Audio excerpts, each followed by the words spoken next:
The mind that never sleeps, something extraordinary happens the moment your eyes close and the world goes dark. Most people believe that sleep is an absence, an emptiness, a gap between one day and the next.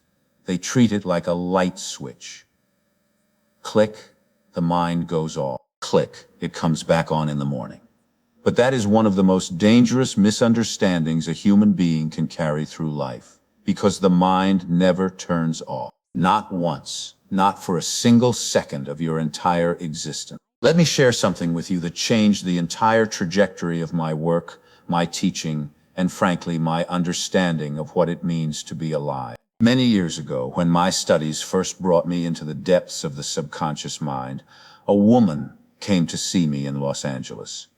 She was 52 years old. She had been diagnosed with a condition in her spine that 3 separate physicians told her was inoperable and irreversible. She had spent 2 years in chronic pain. She could not sit for more than 20 minutes. She could not sleep through the night. Her marriage was strained. Her spirit was broken. She sat in my office, or rather she tried to sit, and she said, "Dr. Murphy, I have tried everything. Every doctor, every treatment, every pill. My body is failing me and my mind is exhausted from fighting it. Now, here is what struck me." She said her mind was exhausted. She believed her conscious effort, her willpower, her determination, her fight, was the tool she needed to heal. And she had used that tool until it in her hands. So I asked her a question that confused her at first. I said, "What do you think about in the last 5 minutes before you fall asleep?" She stared at me. Nobody had ever asked her that before. After a moment, she said, "The pain, the fear, whether it will be worse tomorrow, whether my husband will leave, whether this is how the rest of my life will be." And there it was. Every single night in those sacred final moments before consciousness dissolved, she was feeding her subconscious mind a feast of fear, pain, and hopelessness. She was programming herself, not for healing, but for deeper suffering. Not deliberately, not consciously. But the subconscious mind does not care about your intentions. It cares about the instructions it receives. And the most powerful instructions it will ever receive come in those twilight moments when the conscious mind loosens its grip and the doorway to the deeper self swings wide open. You see, most people spend their waking hours trying to change their lives through effort, strategy, and force of will. They set goals, they write plans, they push and grind and hustle, and many of them end up exhausted, frustrated, and no closer to the life they imagined, not because they lack talent, not because the universe is against them, but because they are trying to renovate a building by repainting the lobby while the foundation beneath them is cracked. The conscious mind, your rational, analytical, willpower-driven mind, is the lobby. It is what you show the world. It is where you make your plans and argue your case and convince yourself that this time will be different. But the subconscious mind, that vast, ancient, infinitely powerful engine running beneath the surface, that is the foundation.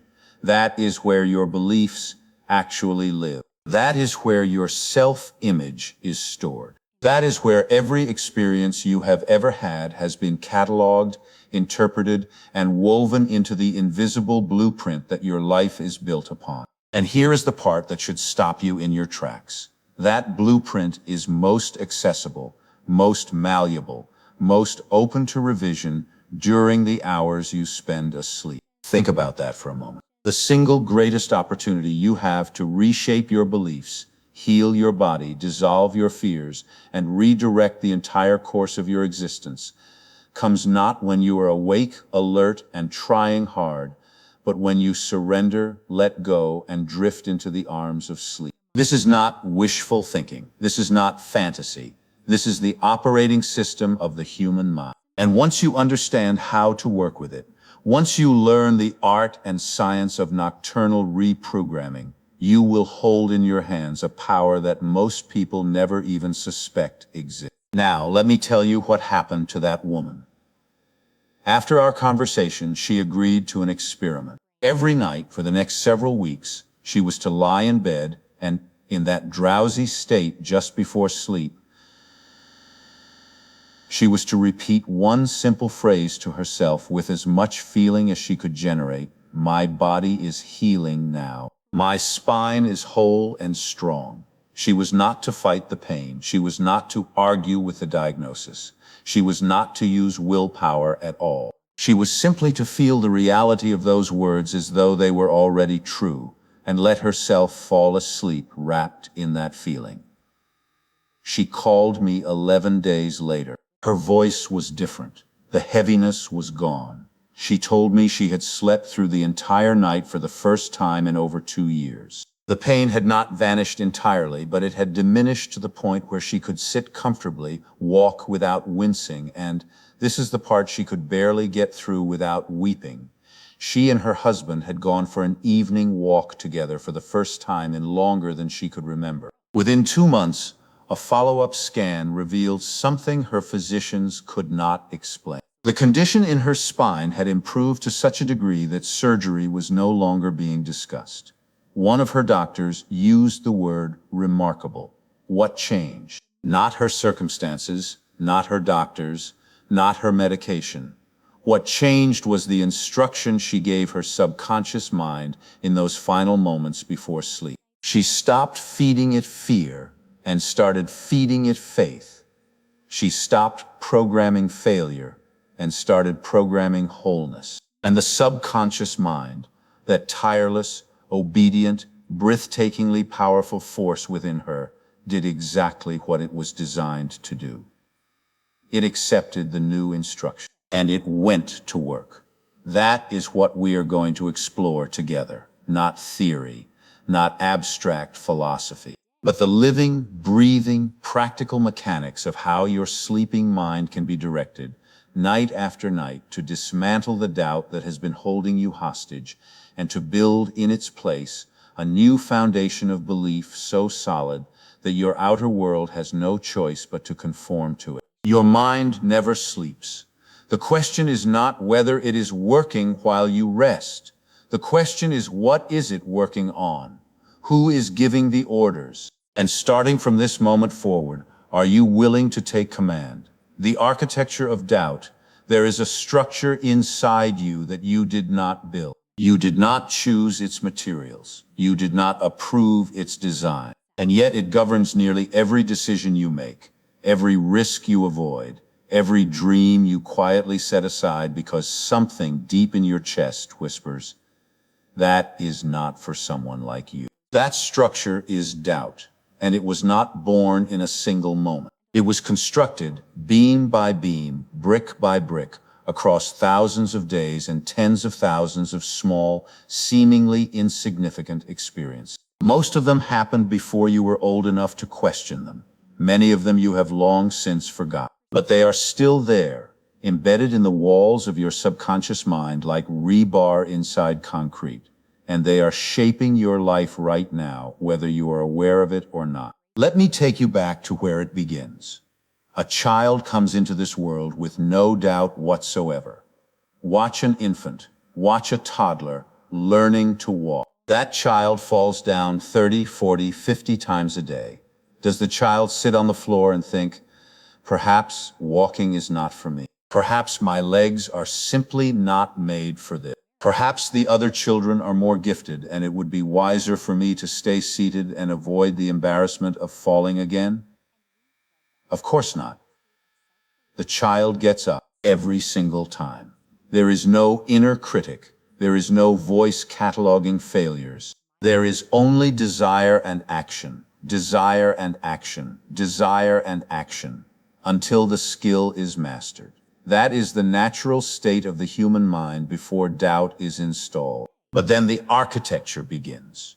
A father says, money does not grow on trees. A mother says, we cannot afford that. A teacher says, you are not a math person. A schoolyard voice says, why are you even trying? A trusted adult says, often with the very best of intentions, be realistic. Do not get your hopes up. The world is hard, and you need to be prepared for disappointment. Each of those statements is a brick. And here is what makes it so insidious. The subconscious mind of a child between the ages of roughly 2 and 7 is operating almost entirely without a critical filter. Psychologists call this the theta brainwave state, a state of hypersuggestibility, of deep absorption. Everything a child hears during those years goes straight in. No evaluation, no defense. So when a 5-year-old hears, "We are not the kind of people who get ahead," that statement does not pass through any rational filter. It is not weighed against evidence. It is not compared to other possibilities. It lands in the subconscious mind like a seed in fertile soil, and it takes root. And by the time that child is 35 or 45 or 60, that root has grown into a tree so vast that its branches touch every area of life: finances, health, relationships, ambition, self-worth, and the person has no conscious memory of where it came from. You know what fascinates me? The number of grown adults, intelligent, capable, accomplished adults, who carry within them a subconscious conviction that was planted by a single, careless remark made by someone who probably forgot they said it 5 minutes later. A comment from a coach, a dismissive gesture from a parent, a moment of rejection from a peer. And 40 years on, that remark is still running the show, still whispering beneath the surface, still pulling the strings of a life that looks free on the outside but is quietly shackled on the inside. Now, here is the part that most people miss. This architecture of doubt is not maintained by your conscious mind. Your conscious mind may have already done the work. You may have read the books, attended the seminars, repeated the affirmations, written the goals on your bathroom mirror. Consciously, you may believe you are worthy. You may believe you deserve abundance, health, love, success. But if the subconscious blueprint says otherwise, if the foundation was poured with a different formula, then all your conscious conviction amounts to a fresh coat of paint on a crumbling wall. This is why so many people feel stuck. They are not lacking motivation. They are not lazy. They are not broken. They are simply working on the wrong floor of the building. They are redecorating the penthouse while the basement is flooded. And the most painful version of this is self-sabotage. You have experienced this. You get close to a breakthrough, a promotion, a relationship, a financial milestone, and something inside you pulls the emergency brake. You procrastinate at the worst possible moment. You pick a fight with the person who loves you most. You make a decision so obviously counterproductive that even you cannot explain it afterward. Here is why. Because the subconscious mind will always move you toward what it believes to be true, not what you hope is true, not what you are trying to make true, but what it has been programmed to accept as the fundamental reality of who you are and what you deserve. And if the deep programming says success is dangerous, or love always leads to loss, or people like us do not get to have that kind of life, then the subconscious will engineer your circumstances to match. It will create obstacles. It will attract the wrong people. It will manufacture the exact situations that confirm the belief, not out of malice, out of loyalty. The subconscious mind is the most loyal servant you will ever have. It simply follows its programming to the letter. So what do? Do we spend another decade trying to outthink the doubt? Do we pile more conscious effort on top of an unchanged foundation? No. We do something far more intelligent. We go to the source. We enter the subconscious mind at the time when it is most receptive, and we begin deliberately and skillfully to dismantle the old architecture and replace it with something worthy of the life we were born to live. And the time when that door is most wide open, when the gatekeeper is off duty and the walls come down, is the very time the world tells you to simply close your eyes and stop thinking. The hours of sleep are not empty. They are the construction site of your future self. and it is time you started showing up to that site with a blueprint of your own. The gatekeeper falls asleep. Every waking moment of your life, there is a sentinel standing between your conscious thoughts and the vast empire of your subconscious mind. Psychologists have called it the critical faculty. Hypnotherapists have called it the analytical barrier. But for our purposes, think of it simply as the gatekeeper, a vigilant, often overprotective guard whose job is to evaluate every idea that tries to enter the deeper chambers of your belief system. When you are fully awake and alert, that gatekeeper is on high alert. It scrutinizes, it compares, it objects. You say to yourself, "My income will double this year," and instantly the gatekeeper fires back. Based on what evidence? You have never earned that much before. The economy is struggling. Your boss does not even appreciate your current work. Be realistic. That response is not coming from wisdom. It is coming from the gatekeeper doing its job, protecting the existing belief structure at all costs, even when that belief structure is the very thing destroying your potential. This is why affirmations practiced during full waking consciousness so often fail to produce lasting change. The words may be positive, the intention may be genuine, but the gatekeeper intercepts them, stamps them, unbelievable, and sends them back before they ever reach the subconscious. You walk away from the mirror feeling foolish, wondering why none of it seems to be working, never realizing that your message was rejected at the door. But here is the secret, the beautiful, liberating, world-changing secret that sits at the very heart of everything my work has been built upon. The gatekeeper does not stay awake all day and all night. It cannot. It is part of the conscious mind, and the conscious mind requires rest. So as you move from full wakefulness through relaxation into drowsiness and finally toward the threshold of sleep, that critical faculty begins to dim.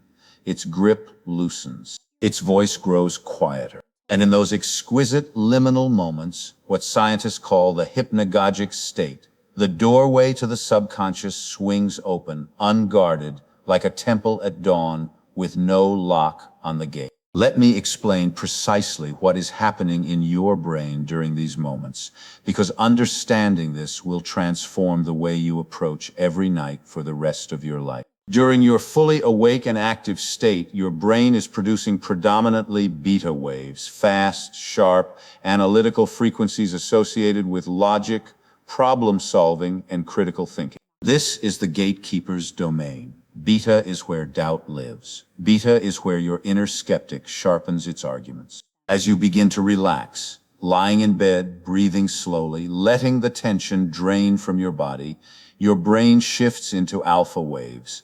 Alpha is the bridge state. You are calm but still aware. The gatekeeper is still present, but it has sat down. It is no longer pacing. It is no longer interrogating every thought. In the alpha state, your suggestibility increases. Your imagination becomes more vivid. Your emotional responses deepen. And then comes the critical window. As you drift from alpha into theta, that slow, dreamlike frequency that characterizes the border between waking and sleeping, the gatekeeper finally closes its eyes. The critical faculty dissolves. And for a brief, precious window of time, your subconscious mind is open, receptive, and waiting for instruction, like a field freshly plowed and ready for seed. This is the hypnagogic state. This is the threshold. And this is where the most powerful work of your entire day can be accomplished. Not in the boardroom, not in the gym, not at your desk, but right there in your bed, in the dark, in the stillness, as the world between waking and sleeping shimmers with possibility. Now, what most people do in this state is nothing, or worse than nothing. They do exactly what that woman in my office was doing. They replay the anxieties of the day. They rehearse tomorrow's problems. They marinate in fear, resentment, financial worry, health anxiety. And every single one of those thoughts and feelings passes directly into the subconscious without resistance, because the gatekeeper is asleep. You have been doing this your entire life. Every night, without knowing it, you have been conducting a programming session with the most powerful computer ever created, your own subconscious mind, and the vast majority of those sessions have been unintentional, undirected, and overwhelmingly negative. Imagine if you discovered that every night, while you thought you were simply resting, someone was entering your home and rearranging your furniture, changing the locks, rewriting the labels on your medicine bottle. You would be outraged. You would demand it stop immediately. And yet that is precisely what is happening inside your mind every single night, except the intruder is not someone else. The intruder is your own unmanaged stream of consciousness, flowing unchecked through the open gate. But what happens? What magnificent, world-altering things happen when you take conscious direction of that process? When you arrive at the threshold of sleep not as a passive passenger, but as a deliberate architect. When you carry into that liminal space a clear, emotionally charged instruction and plant it in the subconscious soil at the exact moment the soil is most receptive. That is nocturnal reprogramming. That is the art. That is the practice that has healed bodies, mended marriages, opened financial floodgates, dissolved phobias, and resurrected hope in people who had given up on ever changing their lives. And the beauty of it is that you do not need to be a mystic, a scholar, or a trained hypnotherapist to do it. You need only understand three things. The gatekeeper falls asleep before you do. The subconscious mind accepts what it is given without argument during that window. And the feeling with which you deliver the instruction is infinitely more important than the words themselves. What enters your mind in the last 5 minutes before sleep enters you, that is the seed that will grow while you dream. Choose it deliberately. Choose it with feeling. Choose it as if your life depends on it, because in ways you are only beginning to understand, it does. The language your deeper mind speaks. Most people talk to themselves the way they would talk to a machine. They issue commands in flat, logical, emotionless language and then wonder why nothing changes. They say, I will be successful, with all the conviction of someone reading a grocery list. They write affirmations on index cards with the enthusiasm of filling out a tax form. And then they conclude that the subconscious mind must not be listening. But the subconscious mind is listening. It is always listening. The problem is not reception. The problem is language. Because the subconscious mind does not speak English. It does not speak any human language. The conscious mind deals in words, reasons, and evidence. The subconscious mind, that ancient, immeasurably powerful force that controls your heartbeat, stores every memory you have ever formed, and runs the show of your life from behind the curtain, speaks one language only. Feeling. Let me say that again, because if you understand nothing else from our time together, understand this. The subconscious mind is moved by feeling, shaped by feeling, and programmed by feeling. Not by words, not by logic, not by effort, by the emotional charge you attach to an idea. That is what determines whether it takes root or blows away like dust. This is why two people can repeat the same affirmation and get radically different results. One person says, wealth flows to me easily and naturally, while feeling deep in her bones the warmth of security, the relief of abundance, the quiet joy of knowing that her needs are met and her future is bright. The other person says the identical words while feeling beneath the surface the tight knot of skepticism, the quiet hum of who am I kidding, the subtle ache of someone performing a ritual they do not believe in. Same words, opposite feelings, and the subconscious mind responds to the feeling, not the words, every single time. This is not opinion. This is observable, repeatable, and as predictable as gravity. In my many years of counseling, writing, and teaching, the single most consistent pattern I have observed is this. The people who transform their lives through subconscious reprogramming are not the ones who try the hardest. They are the ones who feel the deepest. They are the ones who learn to generate the emotional reality of their desired outcome before it manifests in the physical world, and who do so with such sincerity and such vividness that the subconscious mind cannot distinguish between the imagined experience and an actual one. Now, this brings us to the second element of the subconscious language, imagery. The subconscious mind thinks in pictures. Dreams prove this every single night. When you dream, you do not experience a lecture. You do not receive a written memo. You experience scenes, faces, landscapes, events, rich, vivid, often bizarre images that carry enormous emotional weight. That is the subconscious mind communicating in its native tongue. So when you approach the subconscious with an instruction, particularly during those precious hypnagogic moments before sleep, the most effective delivery system is not a verbal affirmation alone. It is a mental scene, a short, vivid, emotionally saturated movie playing on the screen of your imagination. Let me give you a practical example. Suppose your desire is to be free of a chronic illness. You could lie in bed and repeat, "My body is healed, my body is healed, my body is healed." That is better than nothing. But far more powerful is this. You close your eyes, you see yourself clearly and vividly sitting in your doctor's office. You see the expression on the doctor's face, that look of surprise and delight. You hear the doctor say, "The results are remarkable. Whatever you have been doing, keep doing it."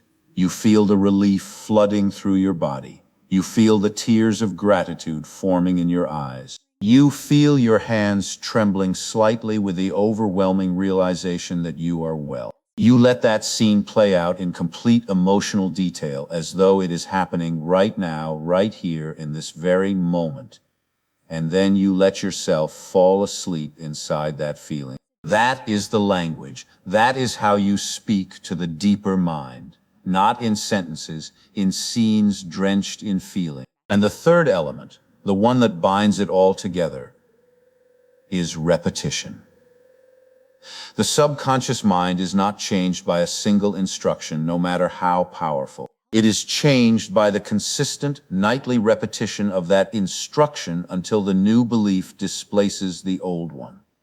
Think of it like water wearing through stone. A single drop does nothing visible, but the same drop, falling on the same spot, night after night after night, will eventually carve a channel through solid rock. Your nightly practice is that drop. Your subconscious resistance is that rock. And the channel you are carving is the pathway to a new life. Many people give up too soon. They practice for 3 nights, feel nothing, and conclude it does not work. They do not understand that the subconscious mind has been receiving the old programming for decades, 20, 30, 40 years of reinforcement, and a new instruction needs time to accumulate enough weight to shift the balance. 3 nights is not enough. A week is not enough. But something begins to happen around the 2 to 3 week mark if the practice is consistent, emotionally sincere, and performed in that precious, drowsy state. You begin to notice subtle shifts. A worry that used to grip you loosens its hold. An opportunity appears that you would have missed before. A conversation unfolds differently than it would have a month ago. The changes are not dramatic at first. They are quiet, almost imperceptible, but they are real. And they are the first evidence that the subconscious mind has received the new instruction and begun acting upon it. Feeling, imagery, repetition. Those are the 3 pillars. Those are the words of the language your deeper mind speaks.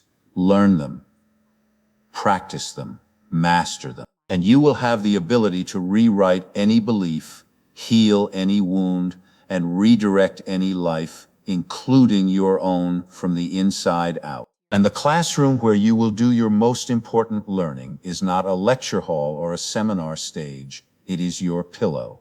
It is the darkness behind your closed eyes. It is that quiet, holy threshold where consciousness gives way to sleep and the infinite within you stands ready to receive its new assignment. The prayer of the night.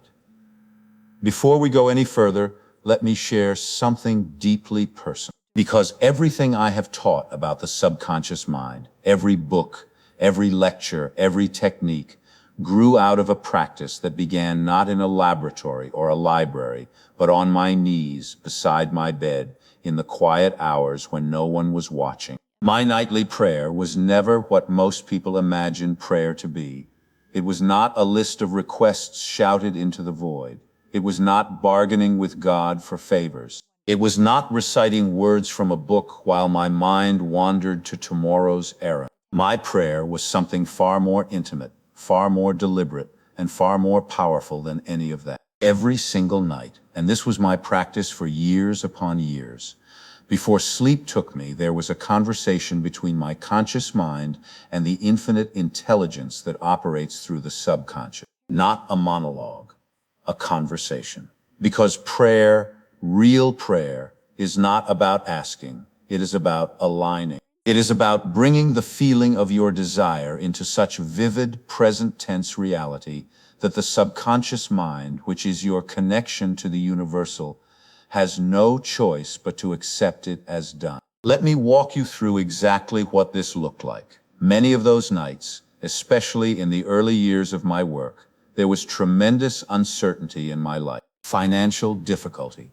questions about whether my message would reach anyone at all, moments of genuine loneliness when the work felt larger than one man could carry. Those feelings were real and they were heavy, and it would have been easy to fall asleep soaked in them. But instead, each evening, as my body settled into the mattress and the day's noise began to fade, a deliberate process would begin. Relaxation moving from the feet upward, not through effort, but through attention.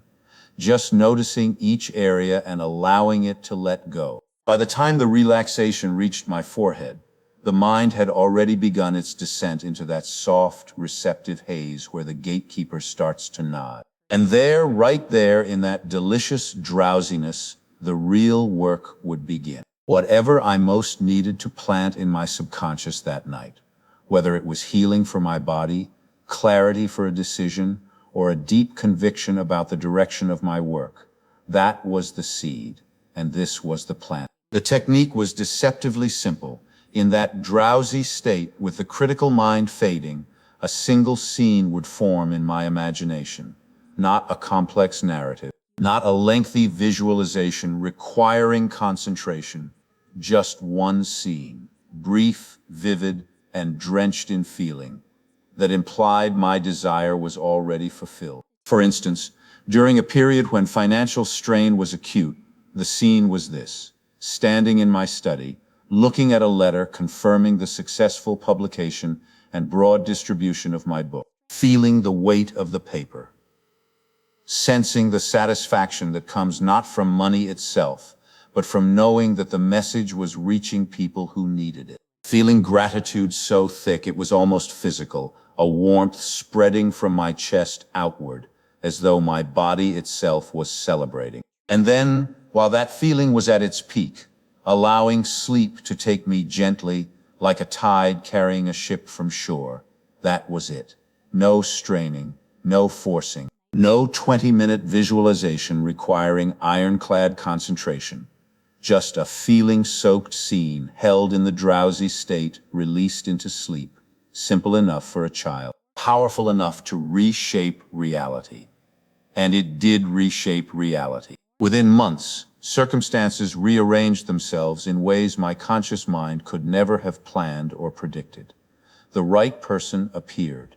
The right opportunity opened. The right conversation happened at the right time. Not magic in the superstitious sense, but the subconscious mind doing what it does best, working through channels invisible to the waking intellect to bring about the fulfillment of the belief that was planted in it.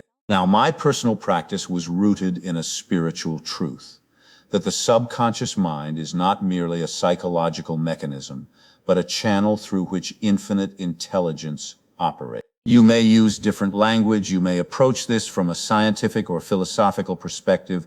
The language does not matter. What matters is the practice and the feeling.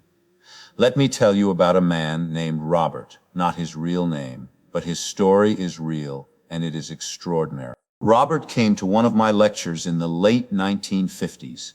He was a salesman, decent at his job, nothing remarkable. He was frustrated because no matter how hard he worked, his income seemed to hover at the same level year after year, as if an invisible ceiling had been placed over his career. After the lecture, he approached me and said, "Dr. Murphy, this all sounds wonderful, but what exactly do I do?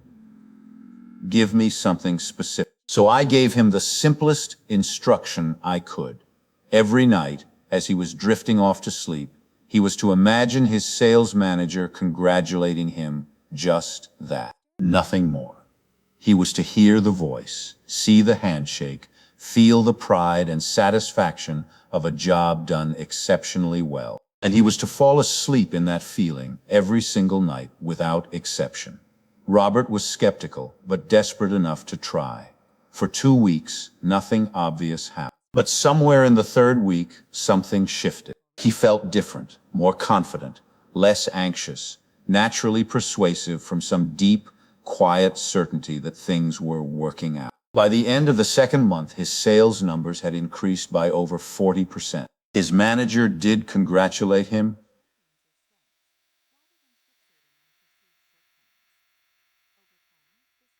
Almost word for word matching the scene Robert had been imagining. Within a year, Robert was the top salesman in his division. And the only change he had made was what happened in his mind during the last 5 minutes before sleep. This is not one isolated story. Over the decades, I have witnessed this pattern hundreds of times. A woman who overcame a lifelong fear of public speaking. A man who healed a 2-year estrangement from his son by imagining each night the feeling of his son's embrace. A couple who used the technique together, independently programming marital harmony, and whose marriage transformed so completely that friends demanded to know what had changed. The prayer of the night is not about words directed upward into the sky. It is about feelings directed inward, into the soil of the subconscious, at the hour when that soil is most ready to receive them. It is the most intimate act of creation available to you, and it costs nothing. It requires no equipment, no special ability, no permission from anyone. Only willingness, only feeling, only the courage to believe that what you plant in the fertile darkness before sleep will bloom in the sunlight of your waking life. The war between two minds. Right now, inside you, a war is being fought. You may not hear the gunfire. You may not see the smoke. But the casualties are everywhere. In the goals you abandoned, the chances you did not take, the quiet resignation that has settled into corners of your life where fire used to burn. This war is not between you and the world. It is not between you and your circumstances. It is between your conscious mind and your subconscious mind. And until you understand the nature of this conflict, you will remain a prisoner of it. Here is how the war works. The conscious mind says, "I want to be wealthy." The subconscious mind, conditioned by decades of scarcity programming, replies, not in words, but in feelings, in circumstances, in the quiet orchestration of events. Wealth is not safe. Wealth is not for us. Wealth will change you in ways you cannot control. The conscious mind pushes forward.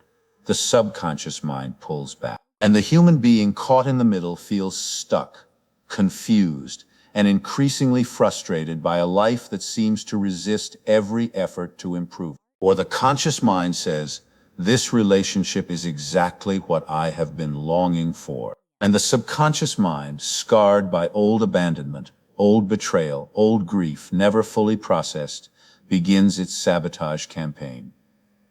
Picking fights over nothing. Pulling away just when things are getting good. Manufacturing reasons to distrust the very person who offers love freely. Not because the person is unworthy, but because the subconscious programming says, love leads to loss. Protect yourself. Withdraw before they do. You have felt this. You have lived this. That sickening sense of working against yourself, of wanting something desperately with your conscious mind while some deeper part of you seems determined to prevent you from having it. It is exhausting. It is demoralizing. And it creates a particular kind of suffering that is almost impossible to explain to someone who has not experienced it. Because from the outside, it looks like you simply are not trying hard enough. But you are trying. God knows you are trying. The problem is not effort. The problem is that effort, conscious, willpower-driven, teeth-gritting effort, is the wrong tool for this particular job. You cannot win a war between two minds by pushing harder with one of them. That is like trying to win an argument with your own reflection. The harder you push, the harder it pushes back. The more force you exert, the more resistance you generate. This is why so many people who achieve success through sheer willpower eventually burn out, collapse, or self-destruct. They won the battle through force, but the subconscious never agreed to the terms of surrender. And a subconscious mind that has not been reprogrammed will always eventually reassert its original instructions. So what is the alternative? How do you resolve a war that cannot be won by fighting? You surrender, but not in the way you think. The kind of surrender required here is not weakness. It is not giving up. It is the most courageous and intelligent act a human being can perform. It is the conscious mind saying to the subconscious, I will stop trying to overpower you. Instead, I will speak your language. I will bring you new images, new feelings, new instructions, not through force, but through the gentle repetition of emotionally charged truth. And I will deliver them at the time when you are most willing to listen. That time, as we have established, is the threshold of sleep. And the method of delivery is not argument, not willpower, not gritted teeth determination. It is imagination saturated with feeling, offered in a state of drowsy receptivity, and then released into the care of the deeper mind. When you do this, when you stop fighting yourself and begin cooperating with the magnificent intelligence that lives beneath your conscious awareness, something remarkable happens. The resistance begins to dissolve, not all at once, not overnight, but steadily, surely, the way ice dissolves in warm water. The subconscious does not resist what it receives during the hypnagogic state, because the gatekeeper, the one who stamps every waking thought with prove it, is absent. The new instruction slips in without opposition, and once it is in, it begins to work. A man once told me, a successful attorney, outwardly confident, inwardly at war with himself for as long as he could remember, that after 3 weeks of consistent nocturnal practice, he woke up one morning and realized something was different. The internal argument had quieted, not disappeared entirely, but quieted to a murmur. Where there had been a roaring debate between what he wanted and what he believed he deserved, there was now something closer to agreement, both minds moving in the same direction, both pulling the same rope. For the first time in decades, he said, he felt like one person instead of two. That is the resolution of the war. Not victory of one mind over the other, but alignment, harmony, the conscious mind choosing the destination, the subconscious mind building the road, and sleep, that beautiful, underestimated, sacred state, serving as the bridge between them. Stop fighting yourself. You have been doing it long enough. The battlefield is exhausted and the soldiers are weary. There is a better way. There has always been a better way. And it begins the moment you lay your head on the pillow and choose, with full intentionality and deep feeling, to plant a seed of peace where the war has been raging. Dreams as evidence. Now here is something that most people dismiss far too quickly. And in doing so, they throw away one of the most valuable diagnostic tools the subconscious mind offers, their dream. When you dream, you are not experiencing randomness. You are not watching a meaningless movie generated by neurons firing without purpose. Your dreams are the subconscious mind talking back to you. They are status reports. They are evidence of what has been received, what is being processed, and what is being built behind the scenes of your waking life. And if you learn to pay attention, not with the rigid analytical tools of the conscious mind, but with the intuitive, feeling-based intelligence that the subconscious itself uses, your dreams will show you exactly where you are in the reprogramming process. Let me give you an example from my own experience. During a period when I was actively using the nightly technique to resolve a financial difficulty, my dreams began to shift. In the first week, they were anxious, dreams of searching for something lost, of arriving late, of walking through unfamiliar buildings, looking for a door that was always just out of reach. These were not signs of failure. They were signs that the subconscious was processing the old material, turning over the old beliefs like soil being churned before replanting. The anxiety in the dreams was the old programming being disturbed, loosened, prepared for removal. By the second week, the tone changed. The searching dreams gave way to dreams of water, flowing rivers, rain, oceans seen from a distance. In the symbolic vocabulary of the subconscious, water often represents the flow of consciousness itself, the movement of emotional and creative energy. These dreams were signals that something was shifting at a fundamental level, that the new instruction was beginning to circulate through the deeper system. And by the third week, this is the part that still moves me to this day, the dream was simple and clear. In it, a friend I had not seen in years knocked on my door and handed me an envelope.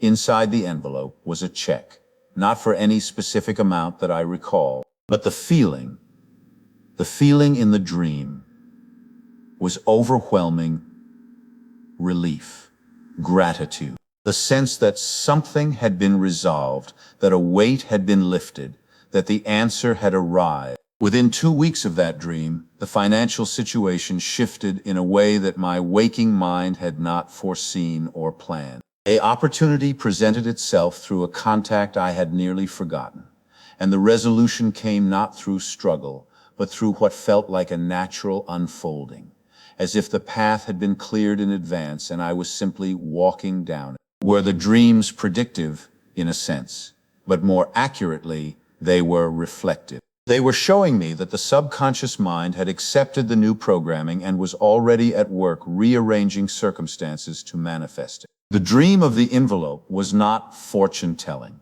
It was the subconscious mind saying, in its own language of imagery and feeling, the instruction has been received. The work is underway. Trust the process. This is what dreams become when you engage in nocturnal reprogramming. They transform from random noise into meaningful communication. And the more consistently you practice, the clearer that communication becomes. A woman who attended one of my study groups shared that after 2 weeks of nightly practice focused on healing a broken relationship with her sister, she had a dream in which the two of them were children again, playing in a garden. There was no dialogue in the dream, just the feeling of effortless closeness, of shared laughter, of a bond that had never truly been broken, only buried. She woke up weeping. And that same afternoon, for no apparent reason, her sister called her for the first time in 8 months. Coincidence? Perhaps. But when you see patterns like this repeated across hundreds of cases, when the dream content consistently mirrors the nocturnal instruction and the waking circumstances consistently shift to match, the word coincidence begins to feel inadequate. Pay attention to your dreams, not with an encyclopedia of symbols or a rigid interpretive framework. Pay attention with feeling. When you wake from a dream, before you move, before you check the clock, before the conscious mind snaps back into full analytical mode, lie still for a moment and ask yourself, what was the dominant feeling in that dream? Peace, anxiety, expansion, constriction? That feeling is the truest indicator of what is happening beneath the surface. If your dreams are still dominated by the old themes, fear, loss, inadequacy, searching without finding, It means the old programming is still being processed. Do not be discouraged. Increase the emotional intensity of your nightly practice. Feel the desired outcome more vividly. Fall asleep more completely wrapped in the new feeling. Give the subconscious stronger, clearer material to work with. And when the dreams shift, when the imagery becomes lighter, when water appears, when scenes of resolution and reunion and arrival begin to surface, know that you are on the right path. Know that the subconscious has heard you.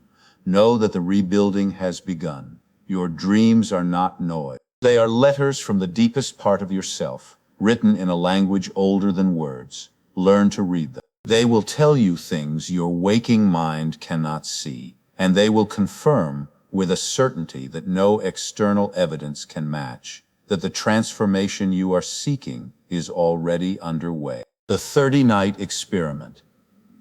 Enough theory, enough stories about other people.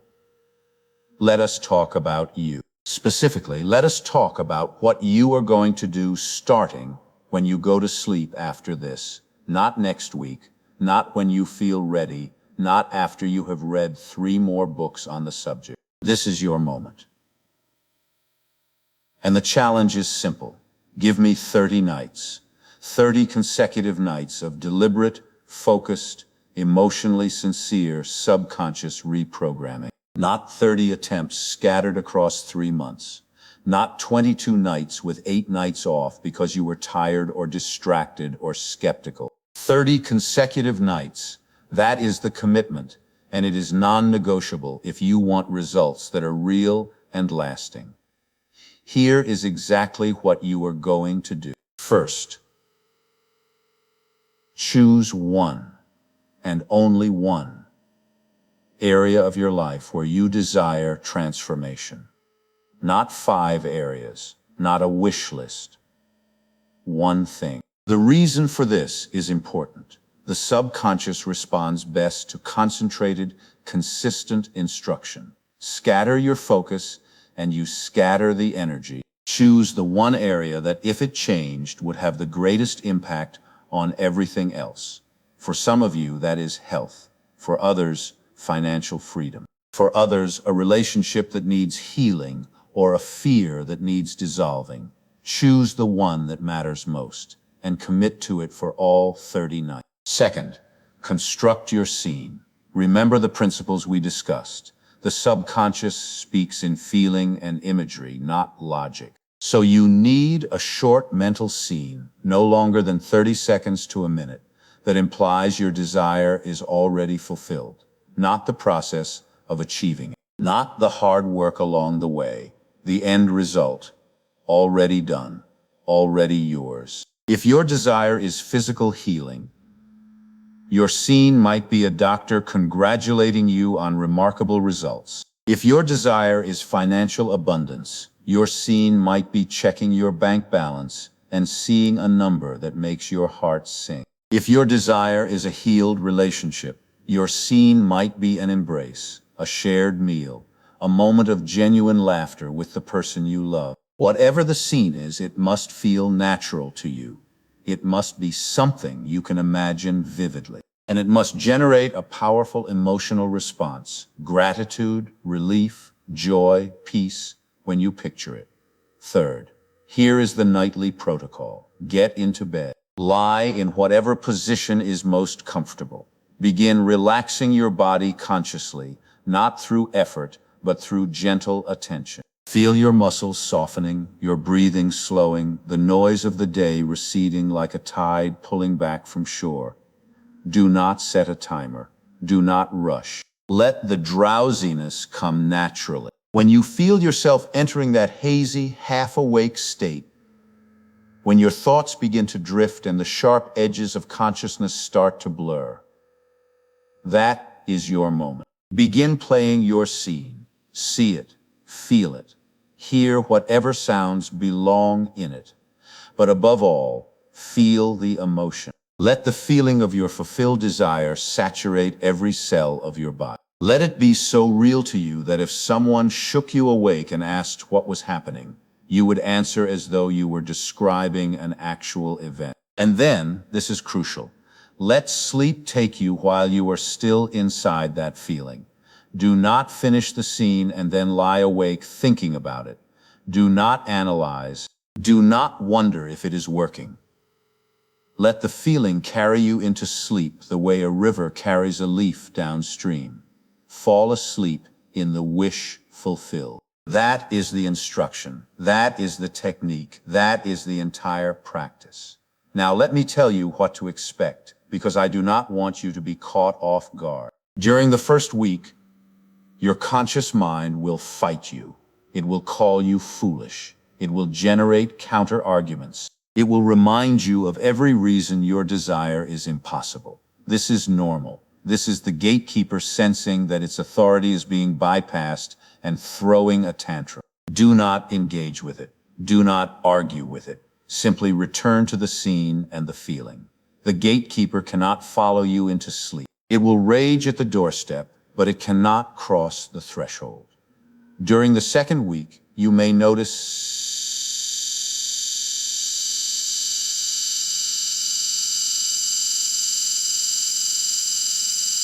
a shift in how you feel during the day, a lightness you cannot quite explain, a reduction in the anxiety that normally grips you when you think about this particular area of your life. You may find yourself responding differently to situations that used to trigger you. These are early signs. They are evidence that the subconscious is beginning to accept the new instruction. During the third and fourth weeks, external changes may begin to appear. Opportunities you did not create, conversations you did not initiate, circumstances rearranging themselves in ways that align with your nightly scene. Some of these will seem like coincidences. Some will seem too perfect to be accidental. Do not waste energy trying to figure out the mechanism. The subconscious mind works through channels and connections that the conscious mind cannot perceive and would not believe if it could. Your job is not to understand how. Your job is to keep planting the seed every single night and trust the deeper intelligence to handle the how. There will be nights when you do not feel like doing it. Do it anyway. There will be nights when the scene feels flat and the emotion will not come. Do it anyway. There will be nights when doubt is so loud that you can barely hear your own imagination. Do it anyway. Consistency is the price of transformation. And 30 nights is not a long time to invest in exchange for a fundamentally different life. One final point about this experiment. Do not tell anyone what you are doing. Not because it is a secret, but because the conscious minds of others, their skepticism, their well-meaning caution, their own architecture of doubt, can contaminate your process. Keep this between you and your subconscious mind. Let the results speak when they are ready. 30 nights, one scene, one feeling. Sleep. Begin. What happens when the old mind dies? Nobody warns you about this part. They tell you about the planting. They tell you about the technique. They tell you about the wonderful results waiting on the other side. But very few people are honest enough to tell you about the dying that happens in between. Because something does die during this process. Make no mistake about that. When you begin to reprogram the subconscious mind, when the new belief starts to take hold and the old belief starts to lose its grip, there is a period of dissolution that can feel deeply unsettling. The old self does not exit quietly. It thrashes, it bargains, it floods you with memories of why things have always been a certain way and why they should stay that way. You will wake up some mornings during this transition feeling worse, not better. You will feel raw, exposed, as though a layer of armor you did not know you were wearing has been peeled away and the skin beneath is tender. Old emotions will surface without warning. Grief you thought you had processed. Anger you thought you had forgiven. Fear you thought you had outgrown. These are not signs that the practice is failing. These are signs that it is working. The subconscious is clearing out the old material to make room for the new, and the clearing process is not always comfortable. Think of it this way. If you decided to renovate the foundation of your house, the process would require tearing up the existing floor. There would be noise, dust, disruption. The house would look worse before it looked better. Anyone who walked in during the demolition phase would think you were destroying the place, not improving. But you would know, because you had seen the blueprint, that the mess was purposeful, that the destruction was making way for something stronger. That is what is happening inside you.